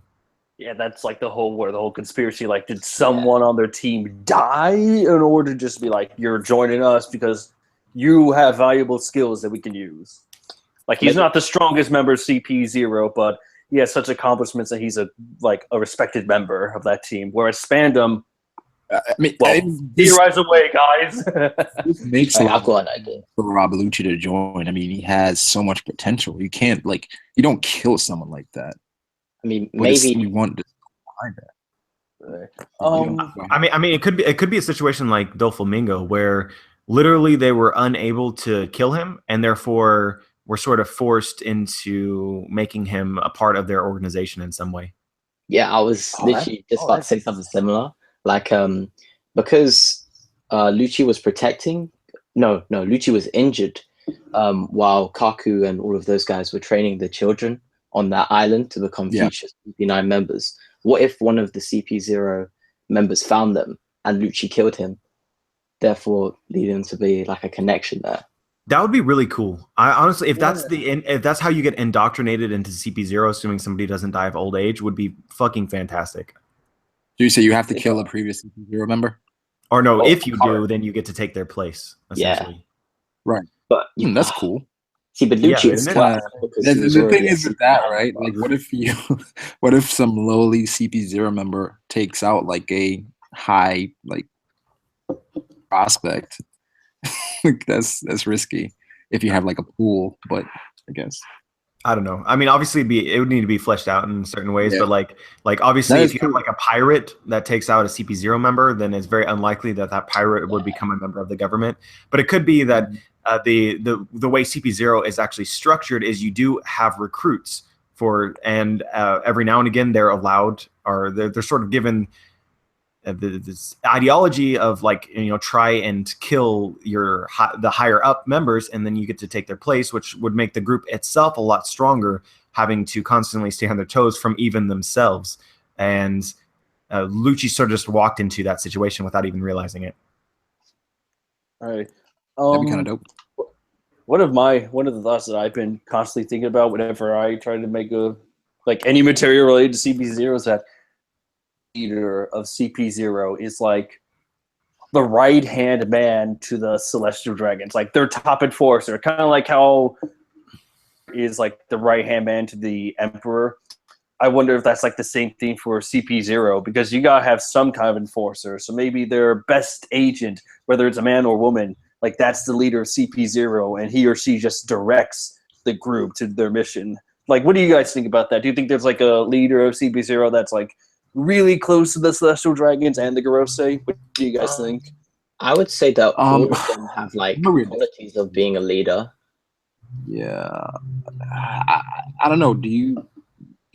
Does the the celestial dragons, should they have like personal bodyguards that are as strong as admirals or stronger? They have an entitled opinion to that. I mean, like whatever they say goes, and their protection is a top priority to them. Yeah, so yeah, from that logic, I feel like they definitely should have someone that could, if need be, carry out their dirty work. That's on them. Well, I think if there's anyone that the Celestial Dragons entrust their secrets to, it would be CP0. Right. Because CP0 was shown to go even over the Gorosei. And so, I mean, I kind of look at them as sort of the CIA of the One Piece world, whereas the Marines are more of like the actual military. And so, I mean, it's possible that they're, in a sense, I guess, the most trusted people to the Celestial Dragons. But another really interesting about this whole situation is if the Gorosei can be superseded by CP0, then it would make it appear as though the real leaders of the world are actually the Celestial Dragons, regardless of how retarded they may look at this present moment. So I'm really curious to meet the actual Celestial Dragons which run the show, because I don't think we've met those characters at this point in the story. We've just met their Maybe they might be like Eliason towards the Gorosei. Like maybe the Celestial Dragon's like, I want you to do this, and maybe CP0 goes to the Gorosei and like, by the way, Celestial Dragons want us to do this. Just letting you know now, we're not going to get in your way, but don't get in our way. Kind of like that kind of spiel. It was like that in Film Gold too. That's the relationship it seems that they have. And we were also talking about the other day. Do you think they're going to be powerful celestial dragons? The people that actually, I think so. Train and fight. They probably are. Yeah. As soon as the Gorosei were shown to not be the almighty power of the government, that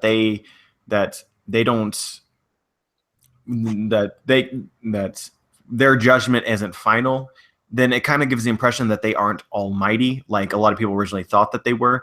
And so if you have to have some end game of the world government, and if you have these celestial dragons pulling strings in the background in an intelligent sort of way, it definitely creates an opportunity to introduce celestial dragons who are actually formidable.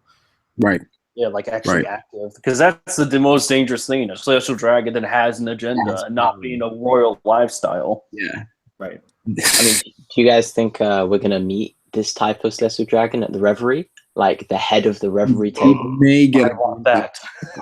Someone within that circle. That'd be great. Like group, but it's like a head of the group, but we don't see the head of the group. We see like someone that's in the circle. Yeah, that'd be great, because the celestial dragons in a way. Oh, I'm sorry. Go ahead, Joe Boy. So wait, quick question: are all the celestial dragons supposed to be there, or is it just being held in Mary Joa and the leaders, the world leaders, are coming there? Just the leaders. I guess it's like more if you want to go or not. I think that's them, because they can do whatever they want. If they want to go see how the world here's the thing. works, go there. If it's a group of people that's leading them, like we presume, then I'm sure they're not just gonna let all the retarded ones in, right? You just like there's somebody walking up to the door. Like, can I get in? No, go home. Like, no. So I think we see, like, maybe we do see the entire circle, like the new celestial dragons that we should be wary of. Wait, so I don't think we see. Do you guys think it's true that I think this is true, that Marie Joie is like an actual world government, like a city, I guess you could say, or country, because that would mean that their leader would be a part of the Reverie. Oh, okay. So the explanation that I got, the explanation that I got from this is that the 20 kings who had various kingdoms, such as the Doflamingo family who ruled over Dressrosa, all went to go live together in Mary Joie. Yeah. So that wouldn't. So the leader of Mary Joie, the king of that. I mean, maybe there's a king of the celestial dragons themselves, but that's the only way that I could view them being anything other than just a collection of just kings that live in one place. Maybe there's like maybe. Oh man, how would I put this? Maybe just like code, I guess. Maybe the celestial dragons get together every now and again. It's like, Do you think this guy is good enough to like lead us or whatever? Do you think they would Direct our lifestyles. These guys are so self-centered, and as long as their lives stay the same, I don't think they care who's in charge. Well, Yeah, I think it would be a safe bet for them to like trust someone to keep their lifestyles like that, because at the end of the day, they may be like the same entitled rulers. They're still people. Yeah, like they're still people at the end of the day. I think as long as it's the same, they don't care. And like the person that's been doing it, like if as long as they keep the same lifestyle, as far as like them being just carefree, I don't feel like they're gonna have like elections and like all that stuff. I don't know. I just feel like they're just so. But at the same time, if you're leaders of the world government, there's 20 kingdoms that comprise these leaders, and you have power over pretty much anything that you want to. You know, the only people that you're really competing with are the other 19 kingdoms or 18 kingdoms if you exclude Alabasta. So then in that sense, it gives a lot of motivation for one kingdom or another to try and have more say than anyone else, if they care. And then, I mean, along the lines of the stupid celestial dragons that we met here, I mean, this is completely just, I made this up, but it'd be really cool if they did something along the lines of sort of making the other leaders, the other kingdoms irrelevant by essentially manipulating their lifestyle in a way that's, you know, it's like, okay, you go off in the corner, us 5 kingdoms over here, we're gonna be the ones that call the shots. You just enjoy your lavish lifestyle or some shit like that. But like, I don't know. I feel like for it to be more realistic, there should be more political aspects of it. Some political like things going on there, but because of, like you stated, the power that the king of the celestial dragons would have, that's a position that you have to keep. It's like specific like criteria that you have to, like buckets you have to hit to even be qualified for like an election like that. You know what I mean? Like it's just like I said, maybe it's like a family. Like it has to be like within that family, people can replace each other, but it's like that select family within the celestial dragons. Yeah, because of just how much power that. Another interesting aspect of this is who created the 20 King Alliance, right? So, like, I would assume that, I mean, there was probably somebody who was more influential in creating that than others, or maybe a group of countries that were more influential than others. So perhaps they just carried down their roles for the past 800 years. I'm pretty sure that was created because of the 20 people that originally helped the world government to take down the ancient kingdom. Well, they were the world government. The 20 kings were the world government, but before there was 20 kings, there was 20 separate kingdoms. So I figured that there must be some, like one or two of those kingdoms that were just like a lot more motivated to create this than the other ones, and sort of like coerce someone like Alabasta. Right. Whose idea was it? Who sent the first text? And maybe their descendants are the ones that like. Who's like, hey, I got an idea, guys. Who started the collab? Right. Who started the collab?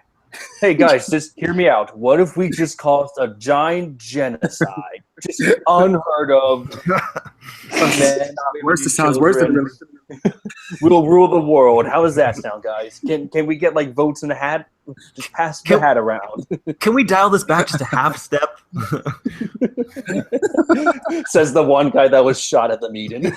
Right. It's like, you see that guy? That guy wasn't a thinker. Now you guys, you can be thinkers. Us 20 families. Come on, guys. Who wants to kill a bunch of people? There had to be a mastermind behind all of it. And then that's probably I hope Oda's listening and he makes that the official canon. Yeah, right?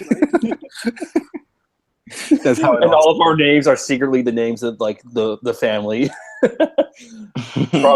Brago the father, Uset the son, Joy Boy the brother, and Trevor Tiger as the daughter. There you go.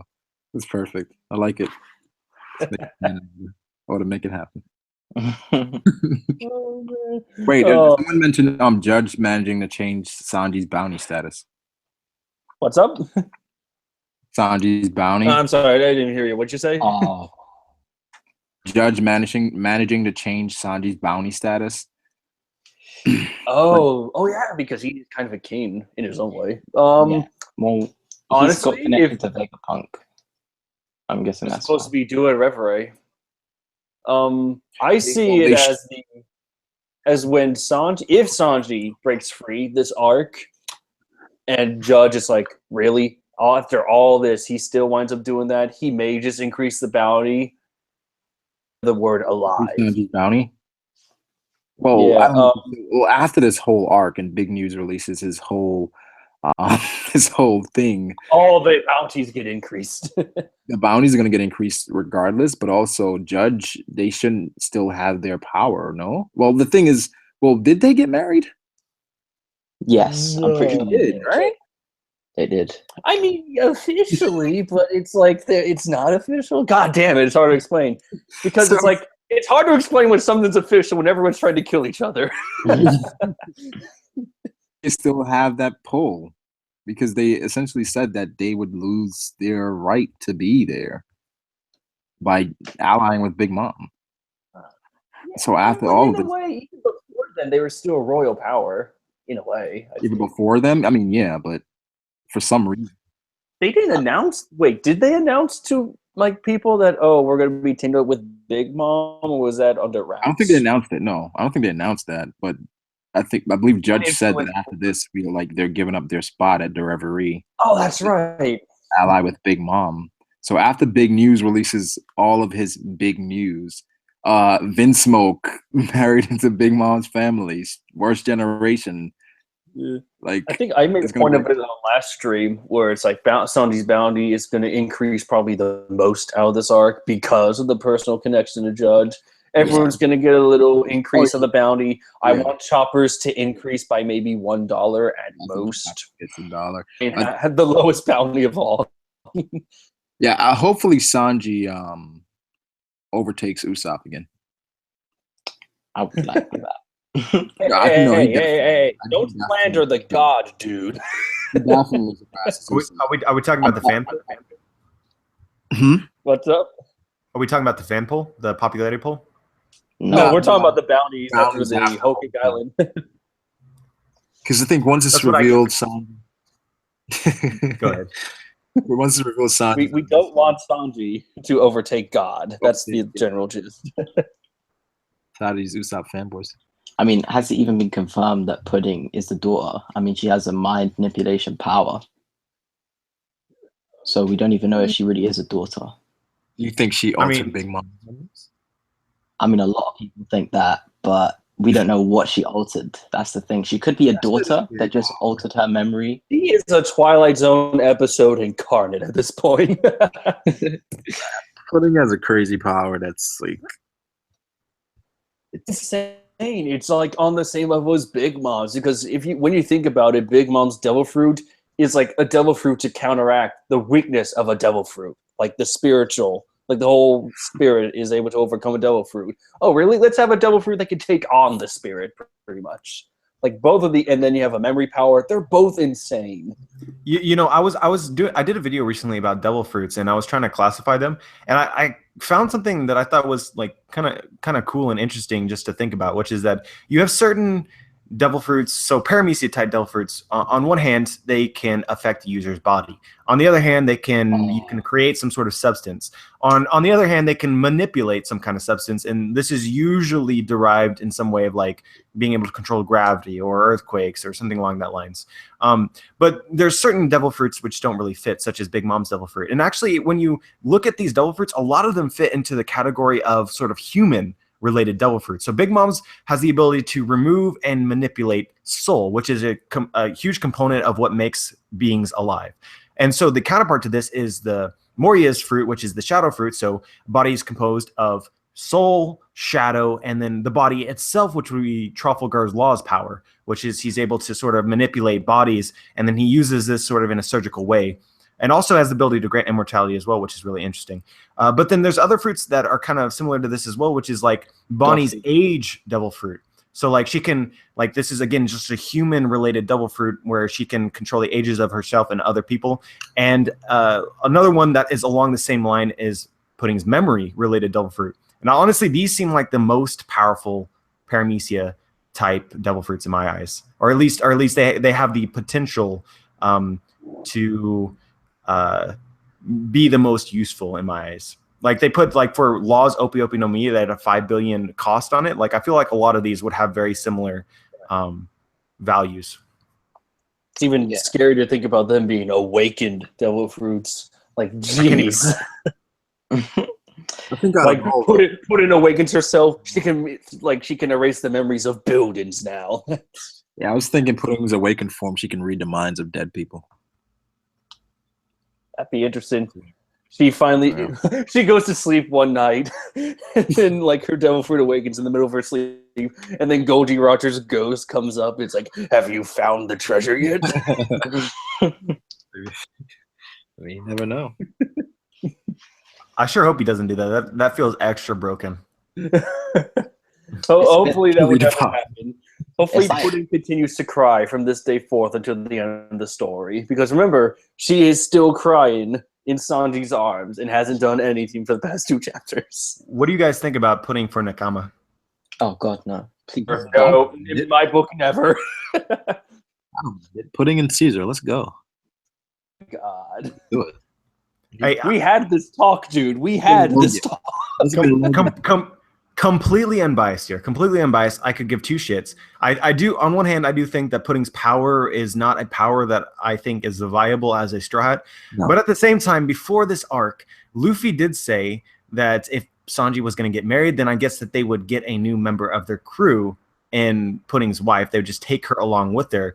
And when it comes to foreshadowing for future Nakama, the absolute strongest one, which has only been proven wrong on one occasion, seemingly, when Vivi, is if they're invited onto the crew, then they join the crew.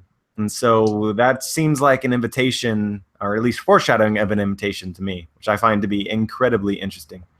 If Puddin becomes good, then I want her to just be like an ally or like be a member of the alliance, like the Straw Hat Alliance. I just don't see her like being as unbiased as possible here. I just do not see her being like part of the crew on all the adventures they'll go on. Like I just don't see it happening. It would definitely require a huge change of heart, for sure. There would need to be a lot of character development in order to make that viable. yes, Yeah, not just one little flashback. That flashback was so shit. It wasn't. I agree with. I agree with Usef. Like Anime Fan Talk, dude. He like made a video about it, and which he was like, I cut out the beginning of this video because I was just crying too much thinking about putting the backstory. And I was thinking about it. I was like, bro, I didn't even bat my eye in the slightest. Like nothing about that backstory touched me in the slightest. It's so Like thinking about it afterwards, I can justify it in ways that make it more impactful. But just reading it straight up, like I felt nothing. Yeah, It's like a Naruto flashback. Yes, it is. It's like every other flashback in every other anime about any sad character. Literally. I was I didn't. child. Now love me, daddy. Love me. That was it. I could have sworn I've seen that exact a similar flashback in this series. In this series, I want basically the same flashback. If Oda wanted it to work, then I wanted at least one of these 2 scenarios. The first scenario would be like have the flashback actually extended upon so that we can actually have time to feel development, or at weddings people exchange their vows to each other. It would be great if Puddin was just like, as a child I was always teased. I was told I would never belong, but now today in front of my beloved, ta-da, there you go. I suddenly care for you now. But then you just have like this 3 or maybe like 5 panel flashback of like my life was sad. It's like that doesn't work that way. It never works that way. I think Oda kind of put himself in a corner with this. So on one hand, he couldn't reveal too much, or the twist that he had planned would be too obvious. But on the other hand, to have this twist be revealed in the middle of the wedding it sounds really nice, but at the same time, you have so much going on at the same time that you can't focus on it. And so I honestly believe that there is more to the story that will be revealed. But the problem is that once the initial reveal is done, the setup there is to create a situation in which Pudding doesn't go through with Big Mom's plans, and then after which is all the events of the Tea Party, which must be highlighted before you can get back to Pudding. So I do think that there's going to be more, but the execution of it just happened in a way that I think as impactful as it could have been if we'd gotten sort of the full story and explanation at the same time. Yeah, it just felt really rushed. I mean, like, it's really weird to see something rushed in a story that takes a lot of time to develop. Like, everything is developed in such a way. Maybe, I don't want to say we're being, like, super hard on it because this really was a curveball. Maybe Oda has something planned. I don't know, but I just feel like right now I'm unimpressed. Well, like for instance, Pudding's first like turn of character, that's had a lot of power and impact because immediately after it was done, we got more validation for what was going on the entire time. Like, not only is Pudding turned out to be evil and essentially torturing Reiju, but she's been fucking with the Straw Hats the entire arc. Like, that makes sense. But then in order to create the second twist, you have to unexplain everything before it, which Oda has yet to really do. He's only sort of justified her feelings at the moment that essentially like, oh, you have a beautiful eye and her eye's never been beautiful. Therefore, this is why this is going on. But there has to be more to it. Right, definitely. Any other Whole Cake Island topics you guys want to talk about? The silence. Nah, not really. I don't think so. I guess. Does everyone believe that Big Mom will be the final antagonist of this arc? Yeah. Yes and no. Yes and no. No. I don't think to explain my yes and no argument, I feel like yes, they will encounter her at the end, but I don't think it's gonna be like this big all end all fight to the finish. I think it's just gonna be like, oh, it's an inconvenience, run away. I think that's kind of what we're dealing with. Yeah. At this point. I guess the only thing left to like really, to close this all out is what do you guys think about Wano? Like, any thoughts on Wano? Because, I mean, let's face it, we all talk about Whole Cake Island a lot. I want to hear like some Wano thoughts. I think Joy Boy, you released was it yesterday you released a video about Wano? Yeah, that was my last video. Yeah. Yeah. What do you guys think about what might happen to Wano? Just to be like have a fun conversation closer. Well, did everyone or anyone watch my video? Just curious. I won't hate you if you didn't. I haven't seen it. No, I haven't seen it yet. Okay. So the first part of this I think is really cool. So like it, I had bigger plans for it, but it didn't work out the way it was. It just got too long or whatever. But one part of it is so you ever thought it weird that Wano has a closed borders policy, right? You're not allowed in and you're not allowed out. And yet Oden Kozuki left and joined the Whitebeard Pirates, and then we're sort of given the impression that he came back at some point in time. Now, it's possible that immediately upon his return, that's why he ended up getting killed by the Shogun and Kaido.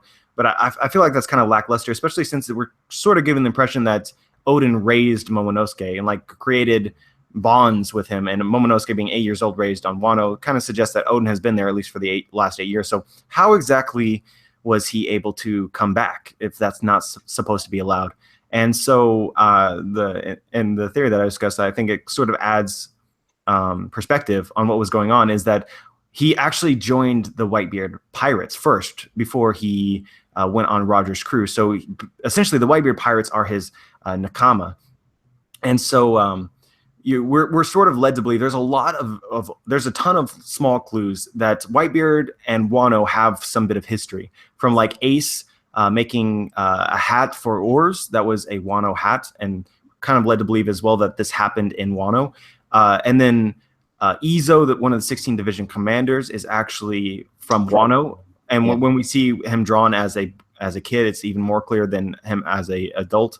And then we see Roger and Whitebeard talking somewhere with a bunch of sakura trees, and sakura trees or cherry blossoms or whatever are highly associated with Japan. Wano is highly associated with Japan, with samurai and daimyos and all that jazz, as well as shoguns, etc. So maybe that conversation actually happened in Wano. So I wonder if the reason why Oden was allowed to return to Wano and why the shogun couldn't actually enforce his policies on Oden was because the Whitebeard Pirates were essentially protecting him. That maybe there was like this looming threat in the air that if you fucked with Oden, you fucked with the Whitebeard pirates. And so what ultimately led to the situation that we have now with the samurai and Odin's death and everything else is the Whitebeard pirates' defeat. Maybe not 2 years ago when Whitebeard was officially killed, but we also are led to believe that the Whitebeard pirates continued to operate at least for some time until they encountered Blackbeard. And then at the moment that the Blackbeard pirates actually defeated them was the moment in which Odin then had no protection whatsoever, and Kaido and the Shogun teamed up to eliminate that threat. Yeah, maybe it's this is all clearly like just speculation as of right now, but as for me, maybe they had special privileges, maybe they had special honors, maybe they made their case to Odin, and then it's just like, oh, all right, you're free to go here and out. Maybe it's kind of that kind of thing. Maybe it's like, if you're nice to us, we'll be nice to you. Golden rule kind of thing. I mean, for me, I agree with the end bit of what Joyboy said. That makes a lot of sense, that he was killed as soon as Whitebeard was killed. Yeah, totally. My kind of idea was to do with the poneglyphs. And like maybe there was a poneglyph that like in the ancient times people from Wano made, and they want to retrieve it, the information on it. Like it has a lot of history or something related to Wano that they need to know. And because Roger, of course, was going along the islands and he knew how to read the poneglyphs somewhat because he could hear the voice of all things, maybe they could find out what that said. Yeah. In terms of what... Go on. Personally, what I feel like might happen during the actual Wano arc is that I feel like it's going to be, because Zoro and Gang, I'm not going to list all the members because I might get something wrong, but Zoro and Gang are going to be in Wano. They're trying to like raise an alliance, like actually find people ready to fight back against Kaido and devise a plan. So what I think what's going to happen is that it's going to be like maybe in like Samurai Jack, where Zoro and his friends wander throughout the land secretly, but they like right any injustices going on. They help out random people, and they actually do, out of like respect, alliances from some people. But what happens is that I'm thinking that once they get like starting to get like an alliance formed, maybe one of Kaido's big commanders, like maybe not one of the three disasters or whatever, but maybe like one of his regular commanders, he or she learns about the alliance, and it's like, all right, I'm going to stomp out this resistance right now, put them in line, whatever. And that's when Zoro comes out and has to fight the commander with that sacred blade. I forget the name because I'm a terrible person, but he fights the commander with this holy blade of the Wano people. And once the people see that Zoro has that blade, he used to defend them, I think that's really going to get them like, oh my god, he has the blade, and he's helping us. We respect you. We're going to help you out in any way we can. So now the alliance really starts popping. I think that's too optimistic. Yeah, I'm a strong supporter of the theory that Zoro is going to fight, like, I guess, the teacher of all this the swordsmanship on Wano, and that's how you gain respect from these people, through fighting and winning. Yeah, my ideas for Zoro are so if you look at actual Japanese history, right?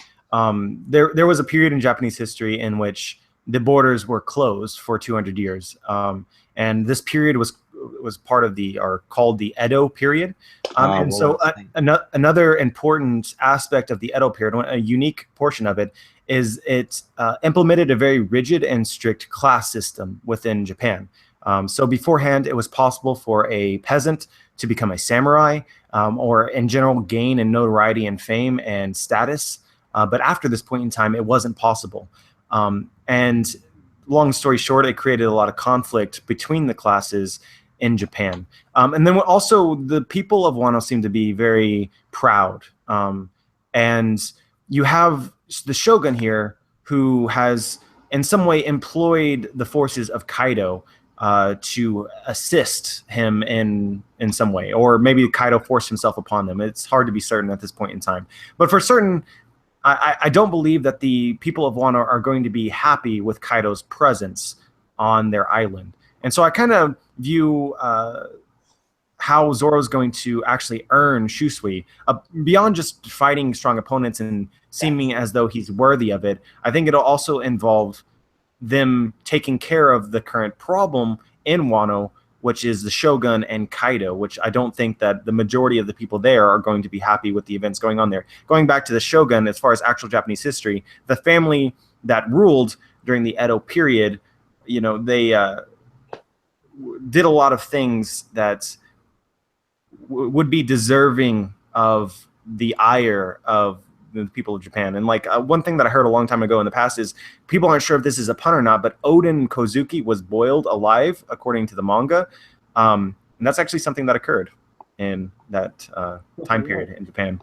So give even more sort of credence towards the real problem in Wano being the Shogun and or Kaido. And again, if Zoro is able to be a huge component of eliminating that threat, then perhaps it will earn Shusui, rather than just making it easy where he sort of possesses the blade and everyone's like, oh, he's got the blade. Oh, he's the savior has come, you know? Good point. Just the Wano arc, for me at least, is just going to be Zoro and gang. That's pretty much it. I'm just calling it the gang. They create enough of a resistance Gang. to the point where they get Kaido's attention, and it's going to be to the point where Kaido starts sending in the big guns. Zoro can't handle it all on his own. That's when Luffy comes back and like everyone's reunited. I think that's going to be like the tipping point of the Wano arc, where it's just like everyone's reunited for a real plan. I mean, I can see something like, oh, go on. No, that's just what I thought, but go on. I was thinking what would happen with Shusui is that Zoro would lay it to rest with Ryuma, and he would gain like a legendary status sword from the Wano people to help him fight Kaido. Because go ahead. Sorry. Because if he does beat the strongest swordsman on the island, then they're going to want to place all their hope in him to be able to take on Kaido's forces. Not Kaido, because that's not possible, but some of Kaido's forces at least. Another cool idea associated with this I discussed in a video was a lot of people kind of expect Zoro to get a new sword in Wano in some way or another, like defeat a strong swordsman and sort of take their sword, because he has two of like the second tier level swords, and then one that's the cursed sword that's like way below the other level. So it kind of makes sense for him to replace that sword, if only just to replace it with a more quality sword that's more like A rank or B rank that the rest of his swords are. And so my idea is there's I forgot his name. There's a legendary sword creator that created all of the cursed swords. I forgot. Katetsu. That's it. Yes. And so kind of allows for the intervention in the story of a present day master swords crafter. And so I wonder if rather than Zoro obtain a sword from another strong swordsman, but rather gets crafted a blade of similar quality to legendary swords, and Zoro himself will give it a legacy rather than just inheriting the legacies of former swords. Sort of be like Zoro's actual, like the sword that's most directly tied to his own feats. Yeah. It's like it would be good also in a symbolic way, because I just thought of something where if Zoro fought Mihawk as he is today, all he has is like inherited swords, but not a sword of his own. Like it's kind of like, how do I put this? Think of like being Gohan versus Cell, where it's like Cell took all this power, like kind of like what Zoro did with his swords, how he just like gained them. But with Gohan, he had his own power, he had his own strength. That's how he won at the end. Maybe if Zoro got his own blade, that's like the tipping point. Right. I'm making sense here. Yeah, well, I mean, I like the speculation because, I mean, if you think about it, like the blades that he currently has, he has his master's blade, which probably has a very long history. He has Ryuma's blade, which we're given the history on that particular blade.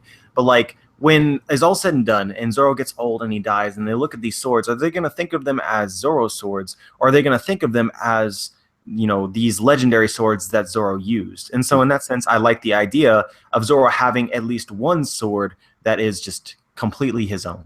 Yeah, like Zoro has to be his own person before he becomes the greatest swordsman ever. And then sorry.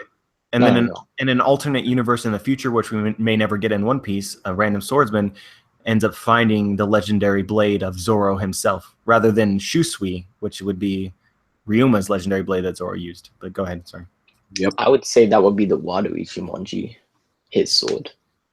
But that's not his sword though. That's his. It's Kuina's. sensei. It's his sword that he wanted to bring up to that standard. But it was already a famous sword before he got it. It was already a named. It was in the 21. I think it's Owashu. Oh, I don't even know. Wazumono. Something like that. Yeah. Let me look it up. The cool swords. That's because that's what we got called. Owazumono. Great swords. Yeah. You guys have anything else to bring up? Because I might be ending this stream in a couple minutes. I think that's for the best. We've been going for a good 2 hours now. It seems like. Perfect. The perfect 2 hours of our life. If I could play the song "I Had the Time of My Life" without facing copyright infringement, you know as hell I would play it right now. I had the time of my. Okay, I'm done. Oh no, we got a copyright claim. Shit. Wait, Trevor, I got one more thing. If it's Spandam is the best, I'm going to hunt you down. But please It's continue. I promise you, it's not okay. It's a thought I've been having for a while about Haki. So, starting off with Conqueror's Haki, it is when you're just imbuing your fists with Conqueror's Haki, and not Conqueror's Haki. What am I saying?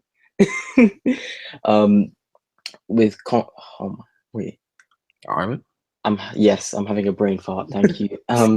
So that is an offensive type of Haki, and then we have full body Haki, which is a defensive version of that type of Haki, and then we have observation, which allows you to dodge attacks, which is another defensive type. But we have never seen, I guess you could say, an offensive type of observation Haki. Usopp, maybe. What with the really long range? Yeah. See, but observation Haki is being able to see anybody from long distances, isn't it? Like, yeah, well, Usopp not that kind of long. unlocked that. Go to Fujitora. Was it Fujitora? Yeah. I thought it was when he sniped Sugar from. Yeah, I'm talking about. Yeah. When he sniped Sugar, yeah, that's when I'm talking about like offensive Fujitora being able to, actually fight. see. I don't know. With observation, it seems like you're always in a constant state of being able to use it in both offensive and defensive ways. Like you can see your opponent's move, therefore you can dodge them. You can see your opponent's move, therefore you can hit them. So it seems like a dual-edged sword there. In my personal belief, I think Haki's supposed to be primarily defensive, because when Rayleigh trained Luffy, it's like, oh yeah, there is a defense against Devil Fruits. That's what Haki is like the ultimate defense. But for those select few that can use Conquerors, I think that's going to be like the offensive capability. It's just like if you turn a defense into an offense, then good for you. You got Harmon Haki down. I think it's supposed to be more of a defense than an offense for me. For Conquerors, for me, I view it as like a multiplier for Haki, where it's like if you have Conquerors in addition to the other two, your Haki is going to be at another level in comparison to somebody without it. That's like how I see Conquerors being in the future. Oh yeah, that'd be pretty cool to see. Yeah. I definitely want Conqueror's Haki to have more weight than just take out fodders, because it just seems like a plot convenience at this point in time for overall usefulness. But it's the best move in the Pirate Warriors games. It is. Gotta make those. Yeah, it has to have more. Like the reaction at Marineford for Luffy being able to knock out fodder, that would be just so underwhelming if that's pretty much all it is the whole time. No, it has to be more to it. Meaning. Yeah. But I think that will be a topic for another time. I'm about to close up shop. Thank you guys so much for joining. Thank you everyone that was watching the stream the whole time. If you lasted the entire 2 hours, hey, shout out to the chat. Go to your kitchen. Yeah, go to the kitchen, get a cookie. You deserve it. And thank you guys for coming. It's been a blast. Hopefully we do more of these. Thanks for having me, man. Yeah, it was great, dude. Appreciate it. Now to end this stream in the most dignified way. Kaido's the best Yonko. See ya!